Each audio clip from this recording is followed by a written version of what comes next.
അവധിക്കാലം കഴിഞ്ഞു. വീണ്ടും സ്കൂളിലേക്ക്. കൂട്ടുകാരുമൊത്ത് ആടിത്തിമിർക്കാൻ, പാടിക്കളിക്കാൻ, അറിവിന്റെ ആദ്യാക്ഷരം നുകരാൻ. വീണ്ടും ഒരധ്യയന വർഷം കൂടി. പുതിയ ആളുകൾ, പുതിയ സൗഹൃദങ്ങൾ. സൗഹൃദങ്ങളാണ് നമുക്കെല്ലാം. കട്ടയ്ക്ക് കൂടെ നിൽക്കുന്ന സൗഹൃദങ്ങളാണ് നമ്മുടെ ശക്തി. പക്ഷേ ലഹരിയുടെ ചതിക്കുഴികൾ ഒരുക്കി കാത്തിരിക്കുന്ന സൗഹൃദങ്ങളുമുണ്ട്. അവരെ തിരിച്ചറിയണ്ടേ? അവരെ ഇല്ലാതാക്കേണ്ടേ? ലഹരിയുടെ ചതിക്കുഴികളിൽ വീഴുന്ന, എരിഞ്ഞടങ്ങുന്ന നമ്മുടെ കുഞ്ഞനുജന്മാരെ, നമ്മുടെ കൂട്ടുകാരെ, അനുജത്തിമാരെ നമുക്ക് രക്ഷിക്കണ്ടേ? വിളിക്കാൻ മടിക്കണ്ട. ഒരു സുഹൃത്തിന്റെ കരുത്തോടെ, ഒരു രക്ഷിതാവിന്റെ വാത്സല്യത്തോടെ, ഒരു അധ്യാപകന്റെ കരുതലോടെ. കേരള എക്സൈസ് എന്നും നിങ്ങളോടൊപ്പം. ഒരു വിളിപ്പാടകലെ.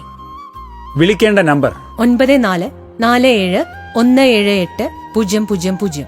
9061 17800. Toll free number 14